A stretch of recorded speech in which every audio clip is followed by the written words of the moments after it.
परम पूजनीय महात्मानंद जी महाराज चरण प्रणाम।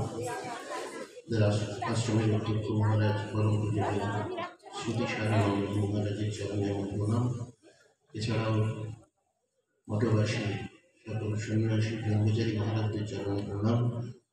ভক্তমণ্ডলী সবাইকে আমার প্রণাম জানিয়ে আমি শুরু করছি।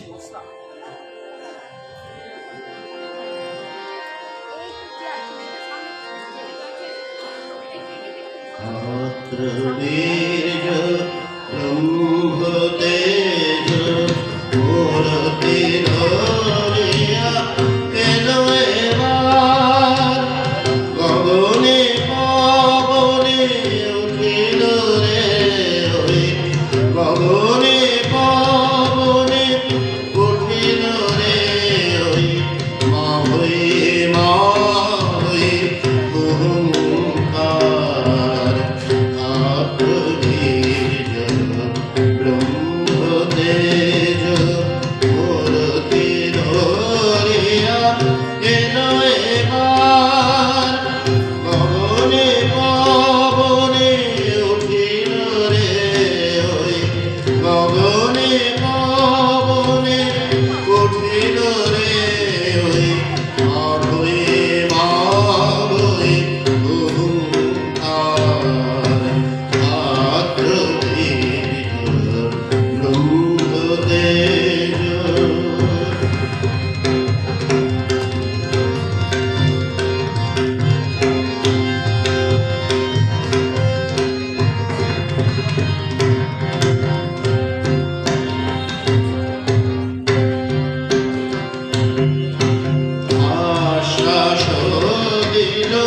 শঙ্কিত জানি পুলক জাগালো হতাশ জীবনে আশ্বাস দিল শঙ্কিত জানি পুলক জাগালো হতাশ জীবনে উদ্দিষ্ট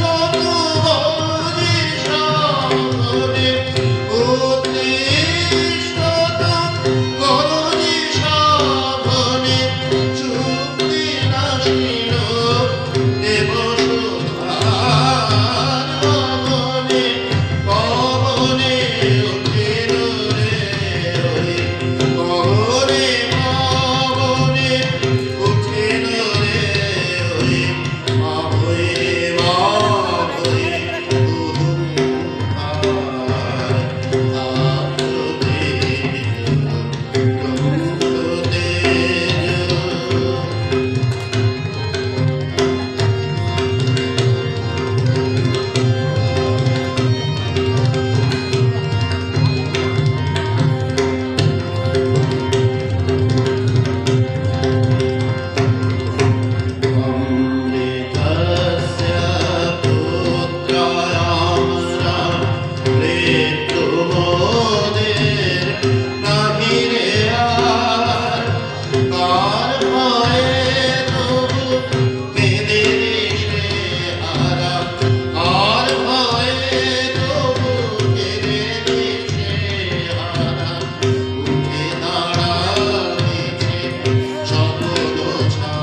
নিচ্ছে তমলুক রামকৃষ্ণ মিশন সেবাশ্রম বিদ্যালয়ের 2 ছাত্রী।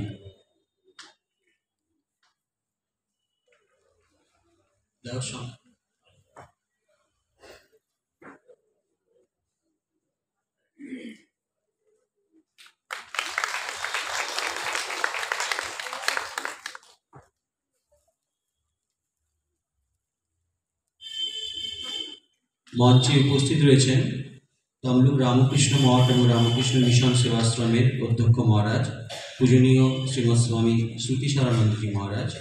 পূজনীয় মহারাজকেও বরণ করে নেওয়া হচ্ছে। বরণ করে নিচ্ছে তমলুক রামকৃষ্ণ মিশন সেবাশ্রম বিদ্যালয়ের 2 ছাত্রী।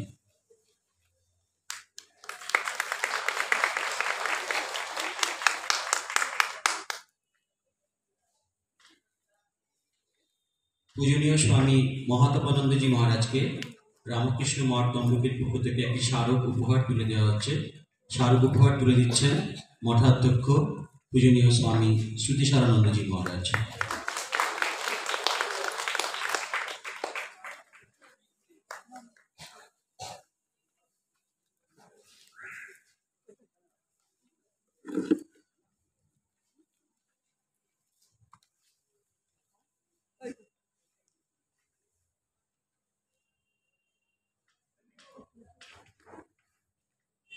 এখন প্রারম্ভিক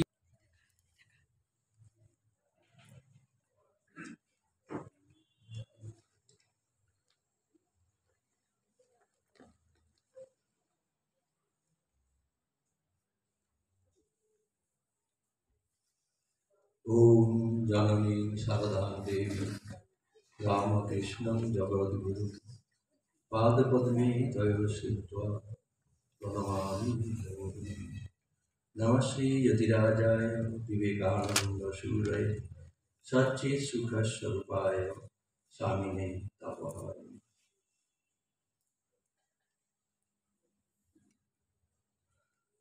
चिंतानायक विवेकानंदे স্বামী বিদেশানন্দ মহারাজ এক আশীর্বাণী দিয়েছিলেন, তারই একটু অংশ আমি পাঠ করছি। স্বামী বিবেকানন্দের বাণী শ্রীরামকৃষ্ণের শিক্ষা থেকে একটু পৃথক। স্বামীজি তার গুরুর ভাব থেকে কখনো কখনো সরে এসেছেন, এমন কথা মাঝে মাঝে শুনতে পাওয়া যায়। ধারণাটি কিন্তু সম্পূর্ণ অমূলক। বস্তুত শ্রীরামকৃষ্ণদেব ও স্বামীজি অভেদ, দুজনে যেন একই মুদ্রার এপিঠ আর ওপিঠ। শ্রীরামকৃষ্ণদেবের জীবন ও বাণী এমন একটি উচ্চ আধ্যাত্মিক স্তরে নিয়ন্ত্রিত যে তার সম্যক উপলব্ধি ছিল সাধারণ মানুষের সাধ্যাতীত। শ্রীরামকৃষ্ণদেবকে স্বামীজি আমাদের কাছে সহজবোধ্য করে তুলেছেন। আমাদের দৈনন্দিন জীবনে তার বাণী গ্রহণ এবং অনুসরণ করতে শিখিয়েছেন। শ্রীরামকৃষ্ণদেবের বিবিধ উক্তি যেন এক একটি সূত্র, বিবেকানন্দের বাণী যেন তার ভাষ্য স্বরূপ। শ্রীরামকৃষ্ণের একটি বিখ্যাত উক্তি, শিব জ্ঞানে জীব সেবা। এই উক্তির তাৎপর্য জগতের কাছে হারিয়ে যেত এবং সেই ক্ষতি হতো অপূরণীয় বিবেকানন্দ যদি তার ভাষ্য রচনা না করতেন। ওই সূত্র বা মন্ত্রের বিবেকানন্দকৃত ভাষ্য ও তার ফলিত প্রয়োগ আধুনিক মানুষকে এক নূতন সার্থক জীবন দর্শনের সন্ধান দিয়েছে। আধুনিক মানুষের চোখে ধরা পড়েছে এই মন্ত্রের বিশাল ব্যাপ্তি। সুতরাং সামগ্রিক দৃষ্টিকোণ থেকে বিবেকানন্দ বাণীর বিচার করাই ওই মহাপুরুষকে উপলব্ধি করার শ্রেষ্ঠ উপায়। ওই উপায়ে পাওয়া যাবে তার সান্নিধ্য, তার পূর্ণ দর্শন। শ্রীরামকৃষ্ণ দেবের 190তম জন্ম মহোৎসবের আজকে শেষ দিন, চতুর্থ দিন, আজকে স্বামীজির দিন। এই উপলক্ষে আমরা পেয়েছি স্বামীজির সম্বন্ধে কিছু বলা, তার বাণী নিয়ে আলোচনা করার জন্য আমরা পেয়েছি স্বামী মহাতাপানন্দ মহারাজকে, সম্পাদক রামকৃষ্ণ মিশন নিবেদিতা শিক্ষা সংস্কৃতির কেন্দ্র, দার্জিলিং। তাকে আমার শ্রদ্ধা, নমস্কার এবং শুভেচ্ছা জানাচ্ছি। আর সমস্ত সাধু সন্ন্যাসী বৃন্দদেরকে আমার শ্রদ্ধা, নমস্কার, শুভেচ্ছা এবং ভক্ত অনুরাগী বৃন্দ, আপনারা যারা এসেছেন সকলকে আমার জানাই শ্রদ্ধা, নমস্কার এবং শুভেচ্ছা। সবাইকে স্বাগতম, সুস্বাগতম, নমস্কার। পূজনীয় মঠাধ্যক্ষ মহারাজকে আমার শ্রদ্ধা এবং নমস্কার জানাই। পূজনীয় মহারাজকে প্রণাম জানাই।